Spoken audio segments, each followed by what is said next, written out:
নিশ্চিতভাৱে চাওক আচলতে হোজাই বিস্তীৰ্ণ অঞ্চল আমি আকৌ পুনৰবাৰ দোহাৰিম যে বিস্তীৰ্ণ অঞ্চল ইতিমধ্যে কপিলীৰ জলপৃষ্ঠ বৃদ্ধি হোৱাৰ পিছত বিস্তীৰ্ণ অঞ্চল প্লাবিত হৈ পৰিছিল আৰু আমি সেই অঞ্চলসমূহ আমি পুনৰবাৰ দোহাৰিম যে কোমোৰাকাটা থেপলাগুৰি কেন্দ্ৰগুৰি বেঙেনা বিভিন্নটা স্থান জললৈ পলয় হৈ পৰিছিল আৰু বৰ্তমান যদিও বান কপিলীৰ জলপৃষ্ঠ হ্ৰাস পাইছে বা কমিছে তথাপিও কিন্তু আজি বাসগৃহ বা শিবিৰসমূহৰ বা সাধাৰণ ৰাইজৰ এতিয়াও কিন্তু বিলাই বিপত্তি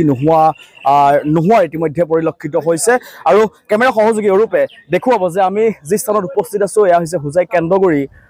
কেন্দ্ৰগুৰি আৰু আমি এটা কথা উল্লেখ কৰিম যে হোজাই শ্ৰীমন্ত শংকৰদেৱ সংঘ হোজাই জিলা শাখা আৰু যি জিলা সেৱা বাহিনীৰ ব্যৱস্থাপনাত এইদৰে তেওঁলোকে বান সাহায্য দি থকাৰ ইতিমধ্যে আমাৰ পৰিলক্ষিত হৈছে কেমেৰা সহযোগী ৰূপে দেখুৱাই আছে আৰু আমি তাৰ সমান্তৰালকৈ আমি কিছু মন্তব্য আমি লৈ যাম আৰু তাৰ সমান্তৰালকৈ আমি কেমেৰা সহযোগী ৰূপে দৃশ্যও দেখুৱাই আছে যে শ্ৰীমন্ত শংকৰদেৱ সংঘ হোজাই জিলা শাখা আৰু জিলা সেৱা বাহিনীৰ ব্যৱস্থাপনাত এইদৰে বান সাহায্য ইতিমধ্যে প্ৰদান কৰা ইতিমধ্যে দেখিবলৈ পোৱা গৈছে আৰু ইয়াৰ দৃশ্য হৈছে হোজাই কেন্দ্ৰগুৰি আৰু আমি এইখিনি সময়ত আমি এটা কথা উল্লেখ কৰিম যে যি কেন্দ্ৰগুৰি যিখন অঞ্চল সেই অঞ্চলত কিন্তু যি কপিলীৰ খুব নিকটতম হোৱাৰ হেতুকে এই দক্ষিণ কেন্দ্ৰগুৰি খুব সহজেই আচলতে বানে চুই যায় এক কথাত ক'বলৈ গ'লে যে বান বিভীষিকাময় পৰিৱেশৰ ইয়াৰ পিছৰ পৰিৱেশ এটাই কথা আমি উল্লেখ কৰিম যে বান যদিও কমিছে তথাপিও এতিয়া দুখ দুৰ্দশা বা বিলাই বিপত্তি নোহোৱাৰ ইতিমধ্যে পৰিলক্ষিত হৈছে শ্ৰীমন্ত শংকৰদেৱ সংঘৰ সদস্য আছে আমি কথা পাতিম যে আপোনালোকে আজি বান সাহায্য দিবলৈ আহিলে তিনিবাৰকৈ বান হোজাই বিস্তীৰ্ণ অঞ্চল চুই গ'ল আপোনালোক আহিলে কেন্দ্ৰগুৰিত হয় আমি শ্ৰীমন্ত শংকৰদেৱ সংঘৰ হোজাই জিলা শাখাৰ পৰা আৰু সেৱা বাহিনীৰ উদ্যোগত আৰু আমাৰ ডিমৰু পথাৰৰ কেইজনমান উদীয়মান সমাজসেৱকে আমাৰ মাজত সহায় কৰিবলৈ আহিছে আমাৰ এই অঞ্চলত বানপীড়িত তিনিবাৰকৈ ৰাইজ বহুত জুৰুলা হৈ গ'ল সঁচাকৈ বৰ দুখৰ বিষয় তেখেতসকলে এতিয়াও শিবিৰতে আছে আমি আজি শ্ৰীমন্ত শংকৰদেৱ সংঘৰ হোজাই জিলাৰ বিষয়ববীয়া সমষ্টই আহি তেখেতসকলক এষাৰি মাত দিবলৈ আহিছোঁ আৰু এটি ক্ষুদ্ৰ অৰিহণা তেওঁলোকক আমি যি পাওঁ দিছোঁ আৰু লগতে আমাৰ জিলাৰ সম্পাদক বাপু আছে সম্পাদকে অকণমান বিষয়টো আঁত ধৰি দিব নিশ্চিতভাৱে আচলতে সেই একেই প্ৰশ্নই সুধিম যে তিনিবাৰকৈ বানে চুলে আৰু আপোনালোকে আজি শ্ৰীমন্ত শংকৰদেৱ সংঘ আৰু সেৱা বাহিনীৰ নেতৃত্বত বা উদ্যোগত আপোনালোকে বান সাহায্য দিবৰ কাৰণে আহিলে কেন্দ্ৰগুৰিত হয় আমি শ্ৰীমন্ত শংকৰদেৱ সংঘ হোজাই জিলা সেৱা বাহিনী আৰু কাকি ডিমৰু পথাৰ অঞ্চলৰ সমাজসেৱক বিশিষ্ট সমাজসেৱক কেইগৰাকীমান ব্যক্তিৰ নেতৃত্বত উদ্যোগত আজি এই কেন্দ্ৰগুৰি অঞ্চলত বান সাহায্য হিচাপে তেখেতলোকৰ মাজলৈ আমি কিছু সামগ্ৰী বিতৰণ কৰিবলৈ আহিছোঁ এই সমগ্ৰ অসমতে সাম্প্ৰতিক বানে ৰাইজক দুখ দুৰ্গতি বিলাই বিপত্তি নোহোৱা কৰিছে সেয়া সমগ্ৰ অসমবাসী ৰাইজে জানিছে অসমৰ প্ৰত্যেকখন জিলাৰ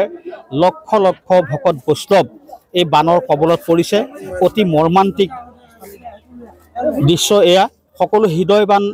ৰাইজে নিশ্চয় অনুভৱ কৰিছে এই বিপৰ্যয়ৰ সময়ত আমি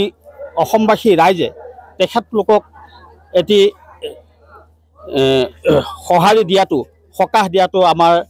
দায়িত্ব আমি হোজাই জিলা শাখা সেৱা বাহিনী আৰু ডিমৰু পথাৰ অঞ্চলবাসী ৰাইজে সমগ্ৰ অসমবাসী ৰাইজৰ এই দুৰ্যোগৰ সময়ত গৈ মাত এষাৰ দিয়াটো সম্ভৱ নহয় আমি মাত্ৰ কেন্দ্ৰগুৰি অঞ্চলৰ ৰাইজৰ ওচৰলৈ আহিছোঁ তেখেতলোকৰ এই দুখৰ সমভাগী হ'বলৈ আমি তেখেতলোকৰ যি বানপানীৰ কবলত পৰি দুখ দুৰ্গতি বিলাই নোহোৱা অৱস্থা হৈছে এই সময়ত আমি মাত্ৰ হোজাই জিলা শাখাৰ সেৱা বাহিনী আৰু ডিমৰু পথাৰ অঞ্চলৰ ৰাইজে আহি দুখৰ সমভাগী হ'বলৈ কিমান মানুহক আপোনালোকে এনে সাহায্য আমি আজি ইয়াতে 100 ঘৰ গৃহস্থীক আমি বান সাহায্য প্ৰদান কৰিবৰ কাৰণে আহিছোঁ। কিন্তু ইয়াতে আমি আহি গম পালোঁ ইয়াতে যথেষ্ট সংখ্যক গৃহস্থী প্ৰায় 150 ঘৰ গৃহস্থী এইখন গাঁৱত বানত ক্ষতিগ্ৰস্ত হৈছে। সেয়ে আমি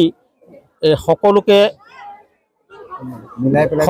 মিলাই আমি যিখিনি সামগ্ৰী লৈ আহিছোঁ সেই সামগ্ৰীখিনি চেষ্টা কৰিছে। সেই একেই প্ৰশ্ন যে 3বাৰকৈ বান বিস্তীৰ্ণ অঞ্চল ইতিমধ্যে প্লাবিত হ'ল, ৰাইজৰ মাজত হাহাকাৰময় পৰিৱেশ আৰু আপোনালোকৰ শংকৰ সংঘৰ তৰফৰ পৰা এক বিশেষ পদক্ষেপ। হোজাই জিলা শ্ৰীমন্ত শংকৰদেৱ সংঘৰ আৰু হোজাই জিলা সেৱা বাহিনীৰ প্ৰচেষ্টাত আমি আজি দক্ষিণ কেন্দ্ৰগুৰি অঞ্চলত আহি উপস্থিত হৈছোঁহি আৰু আমি এই বানাক্ৰান্ত সমূহ ৰাইজৰ দুখৰ সমভাগী হ'বলৈ আহিছোঁ। আৰু আমি ডিমৰু পথাৰ অঞ্চলৰ কেইজনমান সহৃদয় ব্যক্তিৰ লগতে হোজাই জিলা কাকি অঞ্চলৰ বিভিন্নজনৰ সদায় ব্যক্তিৰ সহযোগিতাত আমি সামান্য পৰিমাণৰ কিছু দ্ৰব্য সামগ্ৰী এই বানাক্ৰান্ত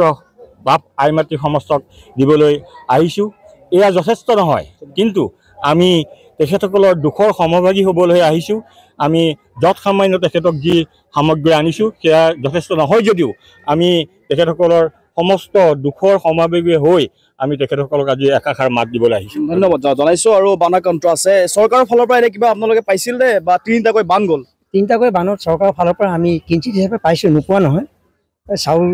1 কেজিমান, দালি অকণমান আৰু তেল 100 গ্ৰামমান এনেকৈ পাইছোঁ, নোপোৱা নহয়। আৰু বহুত দুৰ্যোগ ভুগিলোঁ 3টা বানত, এতিয়াও দুৰ্যোগ ভুগিয়ে আছে। গৰু ঘাঁহ নাই, ছাগলী ঘাঁহ নাই, মানুহৰ যি অৱস্থা, যি দুৰ্যোগ হৈ গ'ল। এই নামঘৰতে থাকি আমি 16-17টা দিন নামঘৰত থাকি আমি পুনৰ আজি 4-5 দিন হৈছে ঘৰলৈ যোৱা। এই পশুধনৰ কিবা খাদ্য সামগ্ৰী পাইছিল নে? কিঞ্চিত পোৱা হৈছিলে, এবাৰ দিলে অলপ যাৰ যেনেকৈ আছিলে পাইছে, যথেষ্ট হোৱা নাই। যি দিছে তাকো মানে কোনোবাই পোৱাই পালে। বিধায়ক আহিছিলে নাই? বিধায়ক আহিছিলে, প্ৰথম বানপানী মাহতে বিধায়ক আহিছে।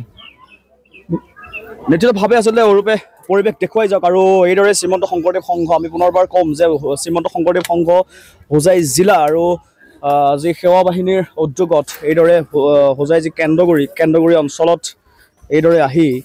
তেওঁলোকে বান সাহায্য দিয়াৰ ইতিমধ্যে চেষ্টা চলাইছে। কিন্তু যদিও সকলোকে দিব পৰা নাই, কিন্তু যৎকিঞ্চিত তেওঁলোকৰ এই প্ৰচেষ্টাক এক প্ৰকাৰ সকলোৱে শলাগ লৈছে।